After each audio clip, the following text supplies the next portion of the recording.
Dear viewers, wherever you are, hello and welcome to this new episode of your program Spectra. When a new immigrant or refugee leaves his old home, being his mother country, coming to a new home, being his new adoptive country, he also leaves his physical home, be it a house or an apartment, to come to a new physical home in his new adoptive country. The choice of this new home. What does this choice tell us about the new immigrant? How will the journey for searching for a new home, physical home, affect the life of the new immigrant or refugee? Will this help them become more or less successful in life in Canada? To delve deeper into the crypts of this topic, I'm really delighted to be accompanied by Faryal, who is a real estate agent, and also she worked before in a non-for-profit organization that helped new immigrants coming to Canada. Faryal, hello and welcome to the program. Hello, everyone. Thank you so much for having me here, Mohammed, today. I'm really delighted to be part of this. It's a real pleasure having you. And Faryal, just to start off, can you walk us through the journey of a new immigrant when they are trying to search for a physical house? Yeah, for sure. I mean, I was immigrant myself too, so I know exactly what happens because we experience our share of challenges when we moved here. But I know that a lot of people who first move to a different country, you're always skeptical, right? You just like, oh, one foot is in my country still. Would I be able to adjust to this new place? There's a lot of factors that play into this whole, move of yours that you are looking for a new home. So I know that a lot of people first start with renting a home, right? Because that just seems like a reasonable thing to do. You rent for, let's say, a couple of months, a year, depending on where you're at in your financial goals and your work or whatever the thing is. And they also, I feel like renting kind of gives them a little bit of flexibility. Hey, let's first test the water, see how much we like this place, the culture, the people, and then we're going to make a big investment such as buying a home because it is a lot of money that you're putting up front, right? So I understand it can be a very nerve-wracking decision to make when you're thinking of buying a home. So let's start with someone, let's say, who come in and looking for a place. So the first step is they always look for a rental, but we also know in the past couple of years the rent has gone off the charts, and the rents are really really expensive now. If your family of four, let's say, looking to move to a two-bedroom condo, you're easily paying $3,000 and more, utilities not included. So that leaves you into the decision of whether it's better for me to move out of that rental, let's say in next 4 to 6 months and find a place to buy, or I still stay there. So I feel the very first thing that plays a really important role in that decision is your finances, right?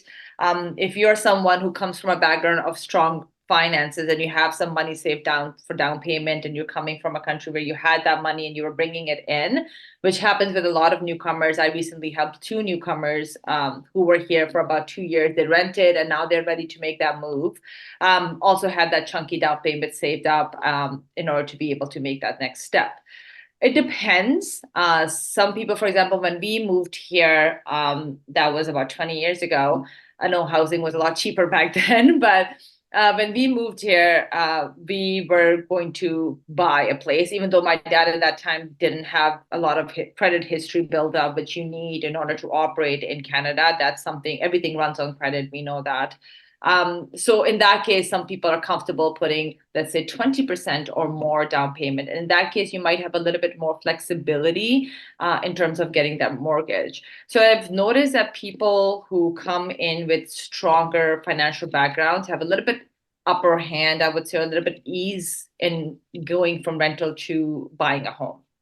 Now, I've also noticed in the past couple of years what is happening that a lot of people who we're working with reputable companies, globally recognized companies in their own hometown. So let's say they were working with those companies for a year, 2 year, and then they decide to move to Canada, and then they were able to find a position in those within those companies in Canada. Also, were able to easily get into the housing market because now you're showing to the bank who you're getting the mortgage with that you have a stable job, you're working with a company that's recognizable, and there's ways to work around it. So I find those are also newcomers who find a little bit easy to get into that. So that's the financial work side of things. Another aspect that I've noticed in newcomers who are more inclined in buying a home and settling in Canada are someone who are more risk tolerant. So they know that there is something that can happen in terms of, hey, I might not like this place, I might not like the culture, but hey, I made the move. Let's just get immersed in it and like understand what really happens. And I've seen they're more risk tolerant on that end, and they're willing to put things up front and get into the culture and understand it. So there's that factor that plays into an account as well, which is risk tolerance. Okay, so this is a very important factor because at the very beginning you talked about the financial aspect of it. So yeah, if you have the funds, then it should be easier for you to, buy a house or an apartment or whatnot. But Mhm. again, the, cultural sensitivity and being open to different cultures, not staying in your ethnic silo, in your own made ghetto or like, diaspora. Um, Mhm. how important, like on a scale from 0 to 10, where 0 doesn't matter at all, 10, it's 100%, Mhm. um, would you put this factor? Like, if I'm open to, integrate with the cultural mosaic here in Canada, if I'm able to be open to different cultures, if I'm not, deeply rooted and hardwired to bigotry, how Mhm. much would this help me? I think on from scale to 1 to 10, let's say, it's very, very important. And I think it can play a very important role in really immersing yourself in the culture. I feel, and also my parents were also part of Mm. that as well. When we moved here, they still wanted some part of their own culture to stay with them, and they weren't open to other cultures. And I think that affected a lot of our experience in Canada overall. I mean, after 20 years now, we're fully immersed. We have no other option. We're here to stay. But in the beginning, it was very, very difficult, right? Like our parents were like, oh, we might go back. We don't know. So then you're stuck in the middle and you're not there because you're not really in your home country and in that culture either. So people over there don't recognize you as that part of culture either anymore. And now you're here and you're refusing to be part of this new culture, which you own yourself decided to come here, but you refuse to be part of it.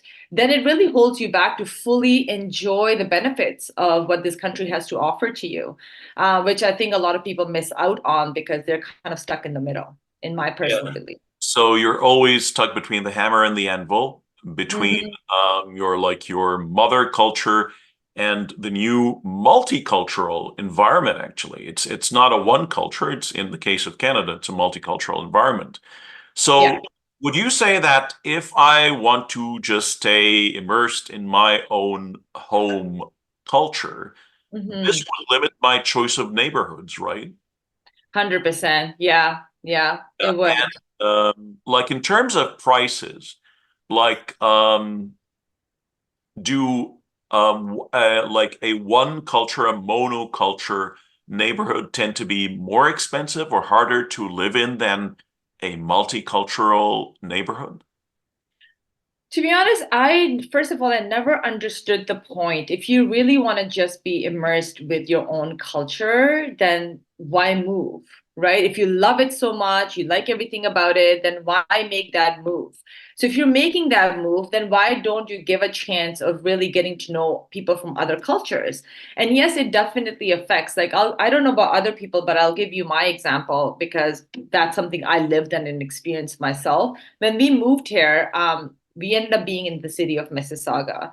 And that's because majority of our people that we knew, I'm from Pakistan, lived in Mississauga, right? And there was this only one option, like, hey, if you're looking for a home, this is where we're looking for a home because there's no other place but this. And I think that limited our options and amazing places that we missed out on. I mean, we didn't check out Milton for, let's say, it's a beautiful place, so much nature around it. Back then, it was even more options there. We had Oakville, we had places like Burlington, like so many other options that I don't know if we would have able to find a home there or not, but we didn't even check or we didn't even look because we were so afraid to get out of our comfort zone that we're like, no, the only place we have is Mississauga. We're living here. We don't care what the culture is like over here, or we don't care what the society overall is building up as over here in city of Mississauga. Let's just stay here because we were so attached to our comfort zone and we were afraid. And we humans do that.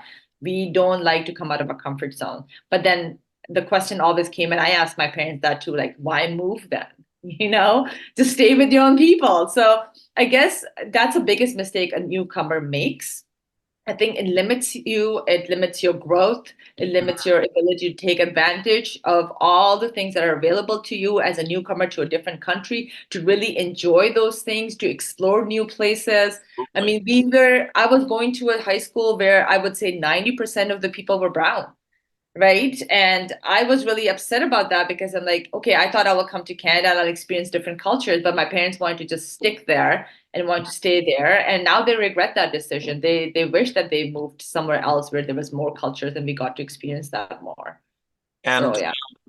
again, like, because you wore different hats over, different times. So Mhm. working with new immigrants, and again, you're a real estate agent, and Yeah. you're a new immigrant, like you were a new immigrant. Actually, you're no longer a new immigrant, but Yeah. were a new immigrant someday. Mhm. Um, Again, like I think a very important factor to grant someone approval for buying a new house or whatever is work again. Mhm. Like being immersed in one culture, how much does this help you find a new job? Which is an important requirement for having like building your credit history, Mhm. giving sort of some kind of guarantee to the lender that I'm able to do my payments in time. How much would this Yeah. limit you if you just stay immersed in one neighborhood, one culture only?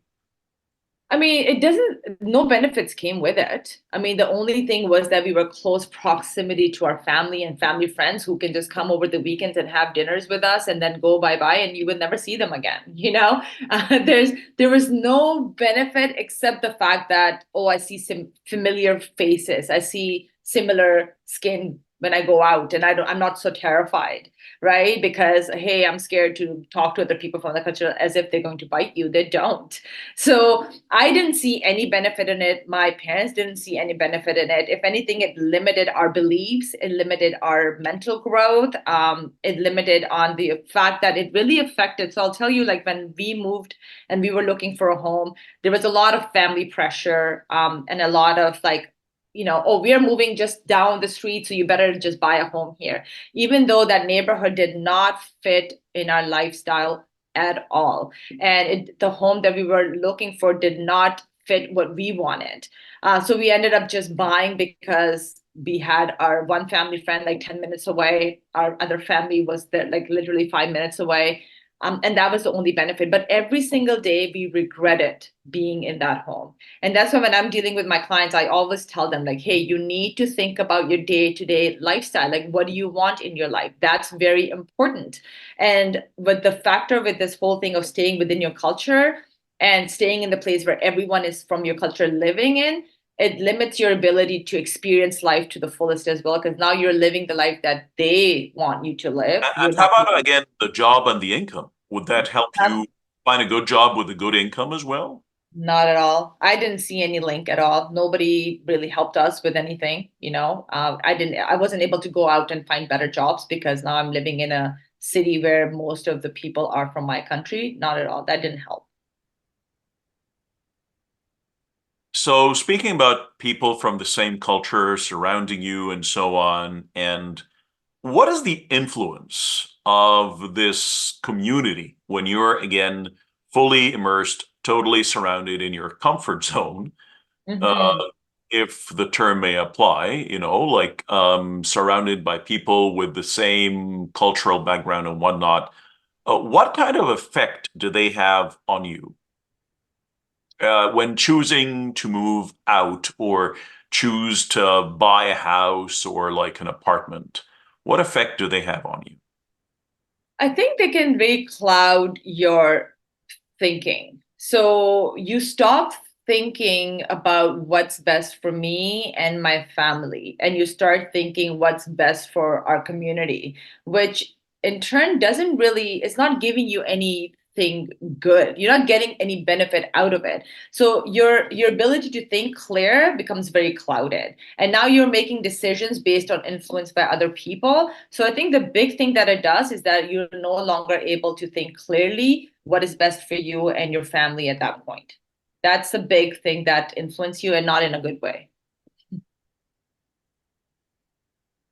And can you just give us a glimpse, like can we just take a glimpse here at the market, like the real estate market in general? Mhm. Yeah, sure. So I mean, the market will always go up and down. So those things will always be there. I would always say don't get too caught up in, oh, the prices are going down, prices are going up, or interest rates will happen. Those things will always come and go. You can never time the market. Whenever you're ready, you're ready. But few things I would like to talk about when people are out there and starting to think about buying a home is that first you need to understand the difference between what a resale home is and a pre-construction is, right? Those are the two things you have to decide. Of course, pre-construction, you're getting a brand new home, but there's a lot of other fees that you have to pay along the way. And you're buying a home off of the floor plan. So that's something you have to distinguish between what is best for you and your financial situation. Number two, I would say, is to really understand what your money can buy you. So explore, look at the options. I mean, if you're looking at the condo side, you have condo apartments, condo townhouses, but then there's maintenance fee that you have to pay on a monthly basis. On the freehold side, you have townhouses, semi-detached, again, depending on your finances. So first explore and see what your money can buy you.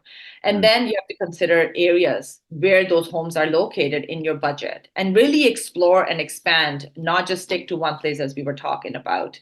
Another thing I would say is to consider whether you want to buy a new home versus old home. There's pros and cons to both situations, of course. Newer home, less maintenance in the near future. Older homes, more maintenance, but then older homes will give you a lot more square footage. So some of the things to think about. Then we come across pricing, which a lot of people will find as a newcomer or not. You will see homes that are listed way below the market value, and then you'll see homes that are listed at market value. So how do you determine that? That's where the role of a real estate agent comes in. Though that kind of information, they're the only ones who can provide you, look at what homes are selling for around the area. And then also keep an eye on some of the data, which means how long is it taking in certain areas to sell homes. That can also help you also understand if the homes are selling for way above the asking price or under the market value. So those are some of the things that, again, your real estate agent can help you, and you need to keep an eye on to see what is going on in those particular pockets. So just because whatever is going on as a whole in the city of Mississauga, within city of Mississauga, there are different pockets, and markets can be very different in those different pockets. So it's very important to understand the market before taking the decision of buying a house. 100%, yes. Yeah. So you just don't just go there. You don't take a leap in the dark. No, no, I wouldn't do that. I mean, think about it. You're getting a lot, it's a big chunk of your money. Even if you're not putting upfront a lot and down payment, you're still getting a big mortgage from a bank. And it can be 30 years, 25 years that you got to pay that back. So I would be really careful, understand the market first, and then start looking. And of course, another big one will be to make sure that you're pre-approved before you start looking. Course. So it should, even if you're taking a risk, it should be a calculated one. Of And course. you Yeah. should depend on somebody who knows that. Yeah. Now, there's a specific pattern that a lot of new immigrants, when they start looking for a house or an apartment to buy, they would look for a real estate agent again from their comfort zone. So from the same cultural background. Yeah. And there are some real estate agents who would usually just go with the flow, whatever the agent, like whatever my client wants, I'll do it, Uh, like even yeah. if they make the wrong decision. And Mm. how dangerous is it if I would only limit myself to a real estate agent who is from my cultural background, who would just tell me what I want to hear? Yeah. I mean, there's a lot of agents who will just put you in the car as soon you tell them, hey, I'm looking for a home. They'll put you in their car and start driving you around and showing you homes and will push you to buy the very first home that you see. And Mm. again, this is funny because it hits right home to me because exact same thing happened to us. We ended up going with an agent who our uncle referred us to, who was a family friend. And we didn't even bother to interview other agents or to see who is going to fit in our criteria of what we are looking for. And a lot of time people do that. They don't even think about interviewing the agent. And we ended up buying a home the very first day, the home that we saw. He's like, this is a perfect home. Let's just buy it. Good to go. Done deal. Sale is done. And they start being really, I would say, they try to get very close to you in terms like, oh, you know me. I'm from your same background. Speak the same language. I have your best interest in heart. Don't worry. Don't worry. But that's the last thing you want. Even though if they say that, you can't believe that. Just because someone is from your same background doesn't mean that they hold best interest in their heart for you. Just know that that's a fact. That being said, the key is for you to ask the questions from the real estate agent. I don't know why people don't do that. Like, at least interview two people, I would say minimum, and then ask them the question what their buying process look like, how is their negotiating style, what areas do they work in, do they know about the neighborhoods that you are thinking about, because if they don't, then how are they able to provide you that information? So you need Yeah, to prepare a list of questions to ask them first. Yeah. absolutely. And another thing that people usually struggle with in life in general, but I'd like to bring it here to, the market, the housing market is needs versus wants. So, Mm-hmm. how can a proper real estate agent do this proper balance? And what kind of difficulties do newcomers usually have, especially again if they're immersed in one ethnic silo, uh, Mm-hmm. making this balance between wants and needs? Yeah. I mean, a good agent will always ask these questions and dive deeper into these things before they start showing you homes, right? I usually have a questionnaire that I send out to my clients before I even meet them for a buyer consult. And that questionnaire will ask them things like, how many bedrooms you want, how many bathrooms you want, what areas are you considering, what are your must-haves, what are some of the areas you're willing to compromise on. And that what it does before I even meet them, I kind of have an idea, okay, what they're looking for. And next thing what I do is based on that, I show them the areas, but the homes are selling for in those areas and what the type of home they're looking for. Because you can want all you want, but at the end of the day, your budget will determine what you can have, right? So a lot of times newcomers, they get stuck on, oh, I want a bigger home. I want a backyard for my family. I want this and that. The only advice I can give you is that you need to first get your foot in the door. And that might mean that you need to make more compromises in your first home than, let's say, in your second home or your third home. So also you have to think of it from that perspective. So sit down with your family first before you even reach out to an agent, husband, wife, kids, whoever is involved in the process, and make a list of things that you really need. If you have a family of four, then you probably need, let's say, 3 bedrooms or 4 bedrooms home. That's a need. You need those many bedrooms and bathrooms, but there might be some places where you can make adjustments. So make a list of things that are really you need, and then some things that nice to have. And then you can kind of decide where you can make a compromise. Yes. And how about the psychological factor again? Because if all my neighbors are from the same background and there's the factor of comparing, myself to other people and Right. my social status and, I was this and that in my country of origin. So how can I settle for a lesser choice than somebody here from the same background who was of a much lesser status in my home country? Yeah. How frequently do you meet these examples? A lot of times. I mean, many times a lot of people get caught up in like because my, uncle family has a home, a four-bedroom detached home in a very fancy neighborhood, then I need to get that same thing because then I'm also need to be in that same level with them, even though if you don't have the money and the funds in the bank to support that.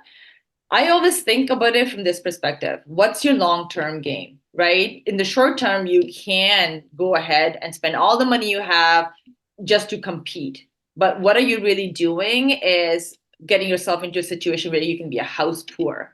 And you don't want that, right? You still want to have some money aside so you can have fun and enjoy the new country you're living in, right? Go on trips, go on different places, experience different restaurants. But if you're just stuck in a home because now you have to compete and now all the money that you're getting in every month you're spending towards your mortgage, then what's the joy in it? So I would always say stop competing, look from the long-term perspective. Maybe you have to stay in a two-bedroom condo for the first 3 to 4 years. Who cares? But you know that you're getting yourself prepared to get to that point where you will be comfortable with your family next 5 years and buy a bigger home. So the sooner you realize that, the better it is that competing with your family members is not going to get you anywhere. But if that's the kind of family you're in, I mean, then you need to rethink your relationships with them too, you know? Like, yeah, yeah, exactly. And Freya, last but never least, actually, how important is it to, again, get out of your ethnic silo and mix with other people to improve your English language? And here we're not talking about just the academic side of the English language, but to be sort of streetwise, to understand the jargon, to like how important is that to understand the different Canadian slang? Like how important is that in choosing a proper house or proper market in shaping your mental perspective? I would say language is number one above all the things we have discussed today. I think it can be a biggest barrier for you as a newcomer if you don't understand the language. And I'll connect it to home buying first, but let's start with the fact that this is another I would say a drawback of staying within your community all the time with the people. Now you're not practicing the language. I have met so many people who've been living here for 15 years, 20 years, and they don't understand a single word of English, or they don't understand the slang word or the jargon of what people use over here. And again, that's limiting you, right? That's putting those limitations of you going out and really getting the benefits. You might see something or hear something in the news and now you don't understand what that means, so you might not be able to get the benefits. Now there's new benefit that came out for first time home buyers where they can do, have a savings account tax free. Some information that will come out, but you'll miss on it because now you're not learning the language, you can't read, and there's a lot of good things that might be in your favor and you're missing out on it. When it comes on the housing side of things, there's so much that goes into it, not only just buying a home, but then you have all the legal aspect of things that you need to understand, the contracts that you need to understand and read. Again, if you're thinking that you have an agent who speaks your language and from the same background has your best interest, think again, because I don't think that will happen. You need to protect yourself and you need to understand those things. You cannot just put all the trust in somebody else's hand. So I would say English is number one. As soon any newcomer who comes to Canada, you need to learn the language so you can in the future protect yourself as much as you can take advantage of all the benefits that are out there. Farial, I really can't thank you enough for the great information you provided our viewers. And, I think it's really imperative for everybody to listen and really process what you've said, Mhm, mhm. because this can really ease their journey. Thank you very much again for being with us today. Thank you so much for having me. It was a pleasure. Pleasure was all mine. Thank you very much. Bye. And dear viewers, if we were to come to a conclusion here again, coming to a new country, you chose to come to a new country. Let's all remember our very first days in school. We all love our mothers and our mothers love us. But, one day your mother will take you to school and you have to say goodbye. And a lot of us cry on the first day of school, but without letting go, there's no way you can grow up. There's no way. Same thing in when you come to your new adoptive country. If you don't let go of the hand of your mother country, there is no way you can ever grow in your new country. So, when you're living at home, it's different than life in school. Same thing. Life in your home country is different than your new adoptive country, which should be actually your new home. So there are a lot of things that are required when you go to school. You need to do a lot of things. There is a lot of discipline and so on, which is very different from your home country or your physical home. So you must get used to it. Without this, you'll always be a child and you'll never be mature. Dear viewers, until we meet again, I hope you have a very pleasant time. Thanks for watching.